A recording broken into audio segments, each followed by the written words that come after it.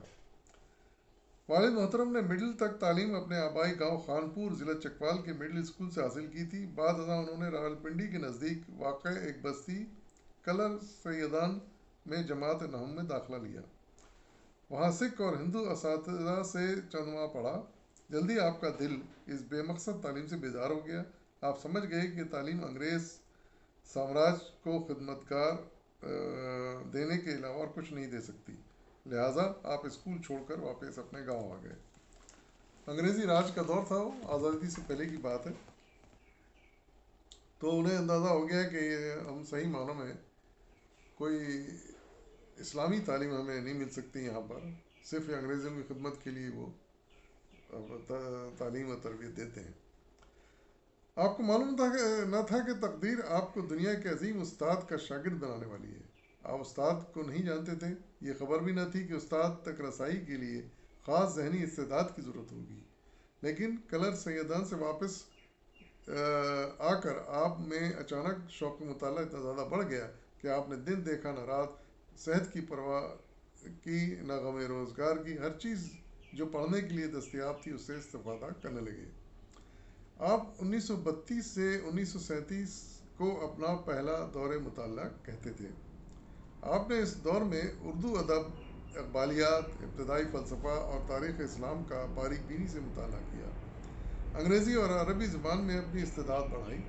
اس دور میں آپ ادبی رسائل کا باقاعدہ مطالعہ کرتے رہے۔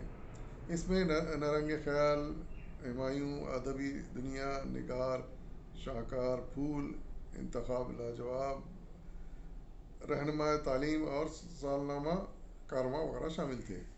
مختلف چیزوں کا مطالعہ کرتے رہے وہ۔ دوسرا دور مطالعہ 1938 میں دارالاسلام میں مولانا مودودی سے ملاقات کے بعد شروع ہوا اور 1945 تک چلتا رہا۔ اس دور میں آپ نے اردو ادب، اسلامی نظام حیات اور مغربی فلسفے کا فکر مودودی کی روشنی میں مطالعہ کیا۔ والد صاحب 1938 میں مولانا مودودی کو قریب سے دیکھنے کا اشتیاق لیے دارالسلام یعنی پٹھان کوٹ پہنچے تھے۔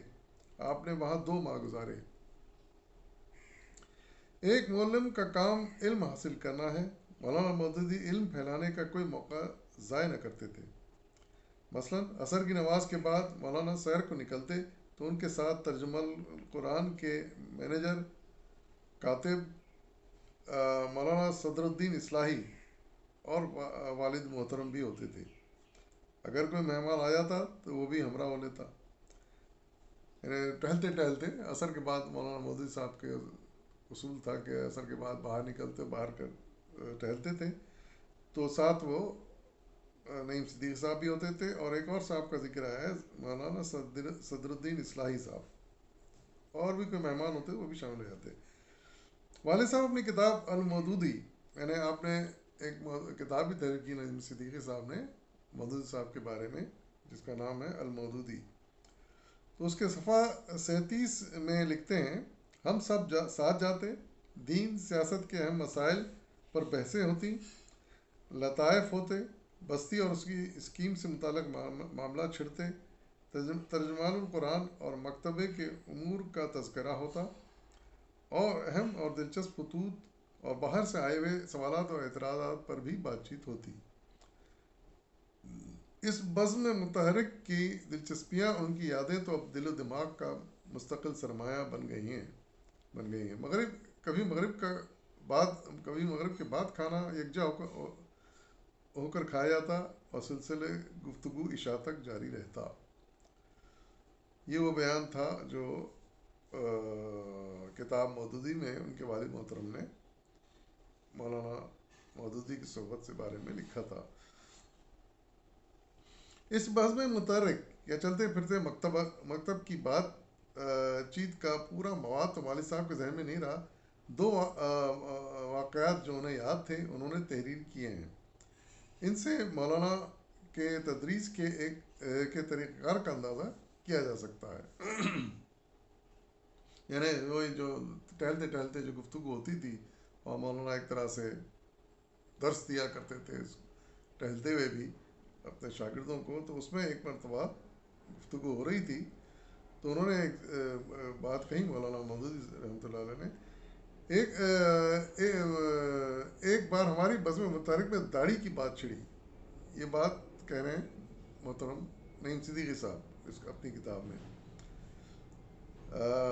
تو وہ لکھ رہے ہیں کہ ایک بار ہماری بزم متحرک میں داڑھی کی بات چھڑی. مولانا مودودی کہنے لگے داڑھی کو آج جو غیر معمولی اہمیت دی گئی ہے وہ نظام دین میں نہیں تھی.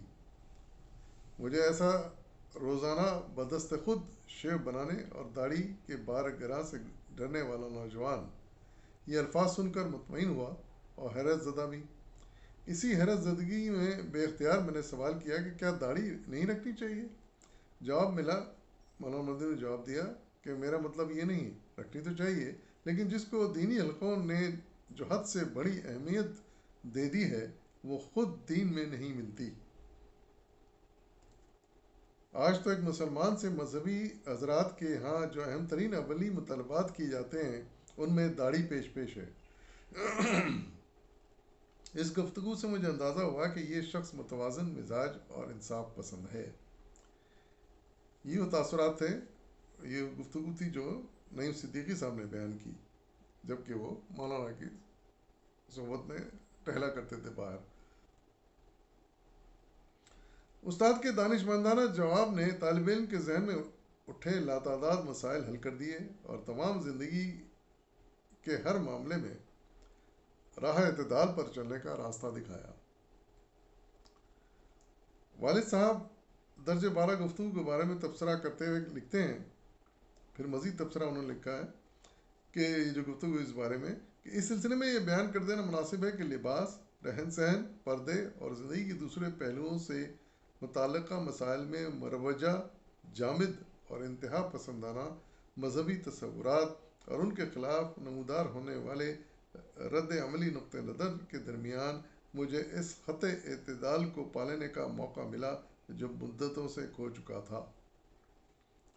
یعنی دین میں اعتدال جو ملا وہ مولانا مودودی کی وجہ سے ملا. بڑے میانہ روی تھی ان کی اور انتہا پسندانہ انداز بالکل نہیں تھا، چاہے وہ داڑھی کا معاملہ ہو، چاہے لباس کا معاملہ ہو یا کوئی اور معاملہ ہو. ایسی گفتگو کے زیر اثر بنیادی طور پر میرا نقطہ نظر بدل گیا، اگرچہ مجھے تب اس تبدیلی کا پورا شعور نہ تھا. دوسرا واقعہ زیادہ اہم ہے. اب استاد نے اپنی علمی گفتگو کے بعد اپنی ذاتی لائبریری سے نشان زدہ کتب کے مطالعے کے لیے طالب علموں کو دیں تاکہ وہ انہیں پڑھے اور غور کرے کہ مثبت اور منفی بات کس طرح نوٹ کی جاتی ہے. والد صاحب نے المودودی صفحہ نمبر 38 میں لکھا ہے، ایک اور ریفرنس دے رہے ہیں اپنی والد صاحب کی کتاب کا المودودی کا. تو اس میں انہوں نے لکھا ہے کہ حاشیے میں مودودی صاحب سے کسی موقع پر میں نے علامہ مشرقی کے نظریے اور ان کے پیدا کردہ تنظیم کے متعلق رائے دریافت کی. اس پر ایک لمبا سلسلہ گفتگو چھڑ گیا. مولانا نے تقریر نظریہ ارتقاء کی توضیح کر کے بتایا کہ درحقیقت علامہ صاحب نے اپنی فکر اور تحریک کی اساس اسی نظریے پر رکھی ہے اور اوپر سے اسے اسلامی اصلاحات کا جامہ پہنا دیا گیا ہے. ساتھ ساتھ مولانا نے مشورہ دیا کہ سنی سنائی باتوں کے بجائے مجھے علامہ صاحب کے اصل لٹریچر کو خود دیکھنا چاہیے اور ٹھوس طریقے سے کوئی رائے قائم کرنی چاہیے. یہ بھی بڑی اچھی انہوں نے رائے دی. یہ تھی تو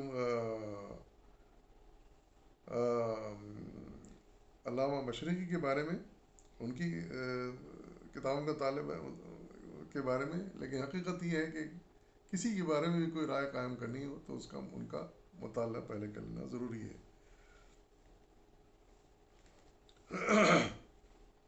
والد گرامی دارالسلام میں 2 ماہ قیام کر کے واپس آ گئے.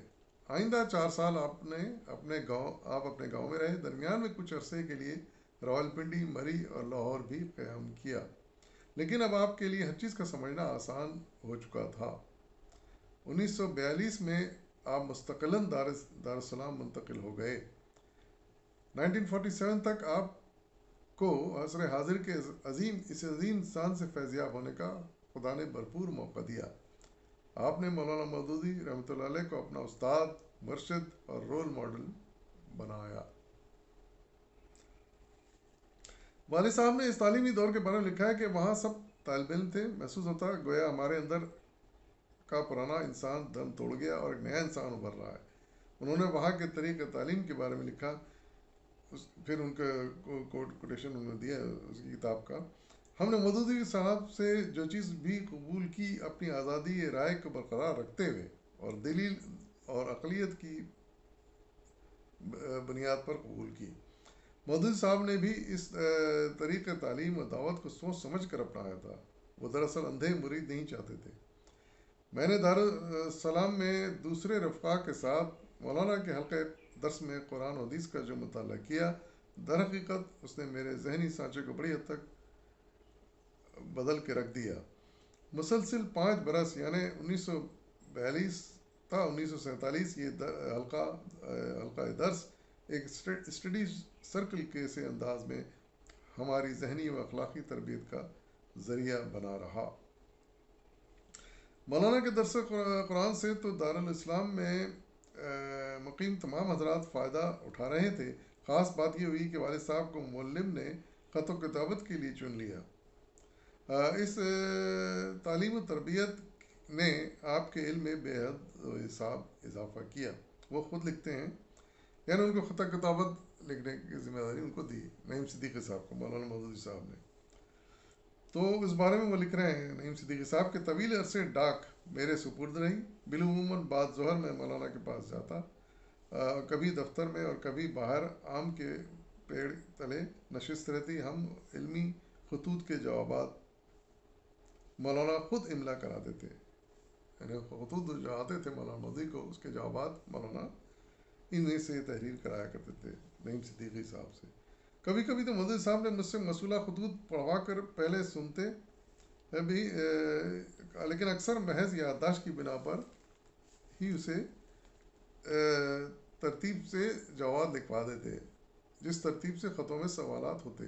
پھر وہ املا ایسی روانی سے کراتے کسی موقع پر جملے کا تسلسل اور بحث کا ربط نہ ٹوٹتا۔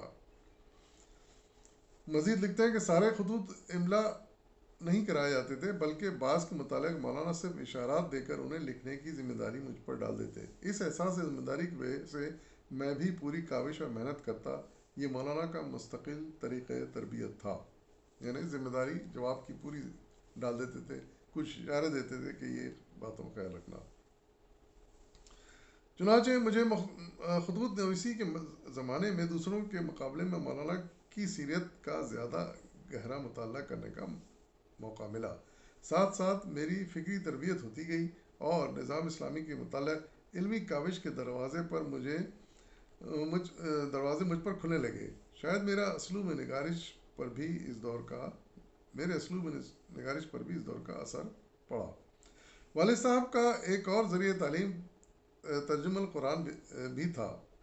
ایک موصولہ مضمون پڑھایا تھا، اس میں مولانا نے کوئی تبدیلی کی یا کوئی نوٹ لکھا ہے اس پر غور ہوتا۔ مولانا نے کوئی مضمون ناقابل اشاعت قرار دیا تو اس کی وجہ سمجھی جاتی۔ مولانا صاحب نے ترجمہ القرآن میں خود بھی مضمون تحریر فرمائے۔ والد صاحب نے ترجمہ القرآن میں خود بھی مضمون تحریر فرمائے، یعنی پرانے اگر ترجمہ القرآن اٹھا کے دیکھیں تو نعیم صدیقی صاحب کے مضمون بھی اس میں ملیں گے۔ جماعت اسلامی کے اجتماعات کی رویداد لکھیں، جماعت کی پالیسی بعض مسائل میں واضح کی گئی۔ مولانا آپ کا لکھا ہوا ایک ایک لفظ، ایک ایک سطر دیکھتے تھے۔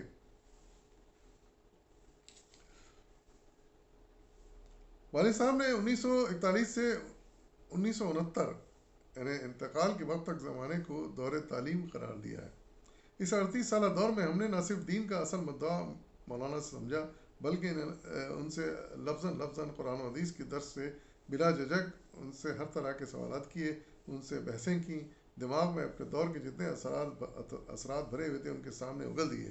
انہوں نے جس محبت، کشادہ دلی اور حوصلہ افزائی کے ساتھ ہمارا قلبی و ذہنی تزکیہ کیا، وہ ان کی طرف سے ہم پر بڑا احسان ہے کہ اس کے جواب سوائے دعاؤں کے ہمارے پاس اور کچھ نہیں۔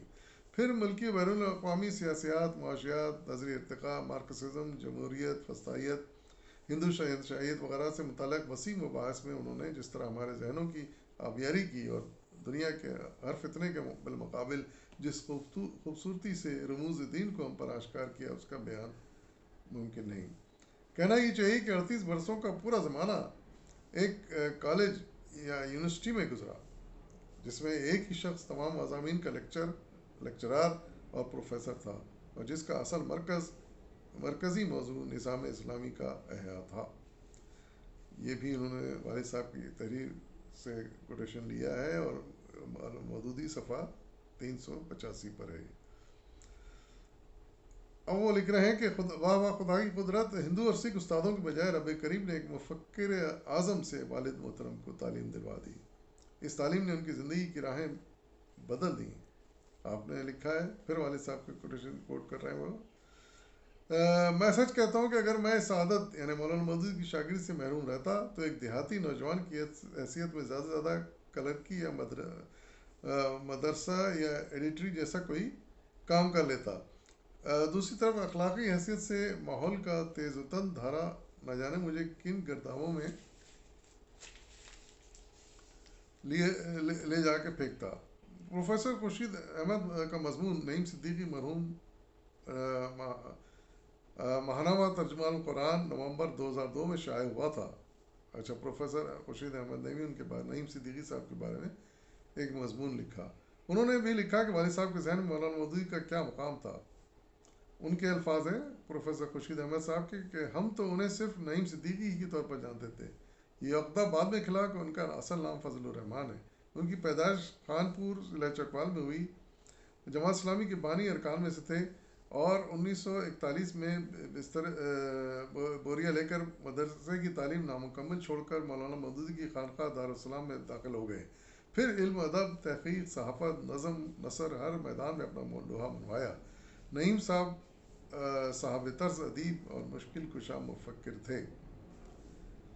بلا شبہ مولانا مودودی کو انہوں نے اپنا استاد، مرشد اور رول ماڈل بنایا، لیکن اپنی تخلیقی انفرادیت یعنی اوریجنلٹی کی بنا پر ہر میدان میں اپنا منفرد مقام بنایا۔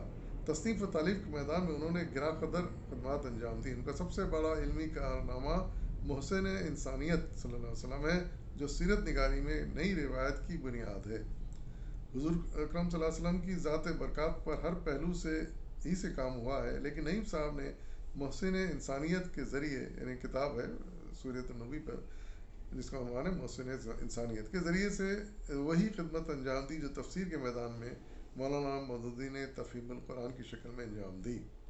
3 نومبر 2002 کو منصورہ آڈیٹوریم میں جماعت اسلامی کے زیر اہتمام والد صاحب کی یاد میں تعزیتی ریفرنس کا انعقاد کیا گیا۔ میاں طفیل محمد مرحوم نے اپنے مختصر خطاب میں فرمایا، میں یہ بات واشگاف الفاظ میں کہہ دینا چاہتا ہوں، مولانا طفیل محمد کے الفاظ ہیں، کہ جماعت اسلامی میں مولانا مودودی کے بعد دوسرا مقام صرف اور صرف نعیم صدیقی کا ہے، کل بھی تھا اور آج بھی ہے۔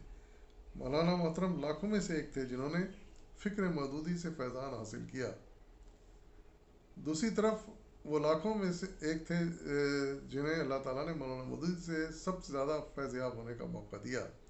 کسی دوسرے فرد کو یہ اعزاز حاصل نہ ہو سکا۔ مولانا مودودی سے ان کی جو عقیدت تھی اس کی جھلک ان کی نظموں میں ملتی ہے، یعنی آپ شاعر بھی تھے محترم نعیم صدیقی صاحب۔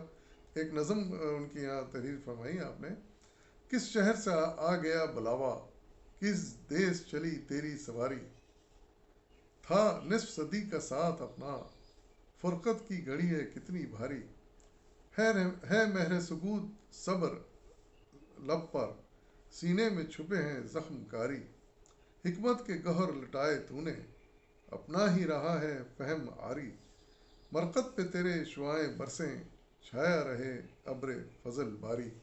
یہ ایک نظم ہے، اس کے علاوہ انہوں نے کئی نظمیں لکھی تھیں جو کسی اور رسالوں میں شائع ہوئی ہوں گی۔ تو بہرحال یہ تھے نعیم صدیقی صاحب، اللہ تعالیٰ ان کی مغفرت فرمائے اور ان کی خدمات کو قبول فرمائے اور جنت میں ان کے درجات بلند فرمائے، آمین ثم آمین۔ اجازت دیجیے، فی امان اللہ۔